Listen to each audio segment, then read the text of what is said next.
Today, Shubham got all ready in his formals and left for office, and me, I was just chilling in my blanket like a warm samosa. But then I decided to explore Kobe on my own today, so I got up, got dressed, and planned to check out some Japanese skincare stores today. I wore a hoodie thinking, oh, the sun is out, it must be warm. But the moment I stepped out, bam, the cold wind straight to the face. So I ran back in and got my jacket first. Once I was layered up properly, I started walking around the streets, and oh my god, the people. Everyone looks like they walked out of a Vogue winter edition. Long coats, boots, serious fashion game, and there I was, looking like a lost potato. Then I found this cute little store, and from outside, I thought they were selling cookies and cupcakes. But no, turns out it was skincare. Yes, skincare that literally looks like desert. I almost picked up a soap thinking it was a chocolate fudge. One lady from the staff came and gave me a demo and all, and I was just nodding there like, yeah, yeah, yeah. But really just thinking, will this give me a glass skin or not? I had already done some research and watched a bunch of YouTube videos, took screenshots of the best selling products, and thank God I did because nobody here speaks English. I just used Google Translate and showed the screenshots to the staff, and it worked like magic. And also, don't forget to carry your passport while shopping because they give 10% discount if you're a tourist, and we love a good deal, right? Then I went to Uniqlo to try on some clothes, and the trial room was so huge and spacious, it felt like a mini apartment.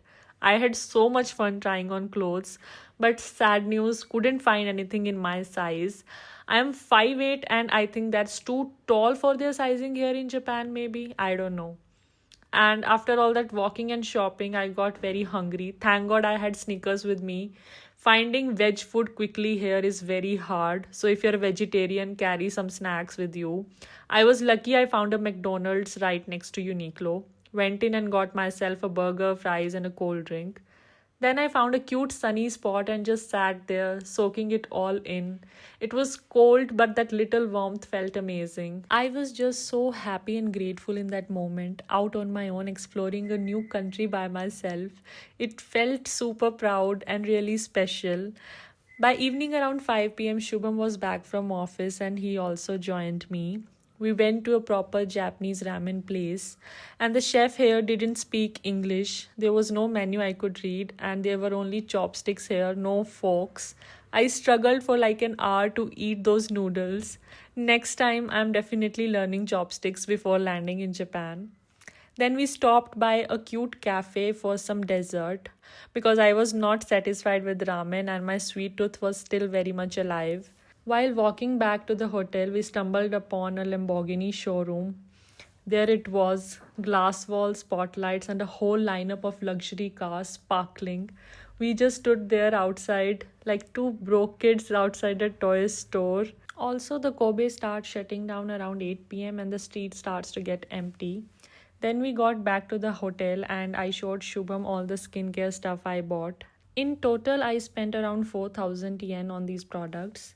Here's the quick room tour in the night. The room wasn't massive, but it was very warm and had cozy vibes.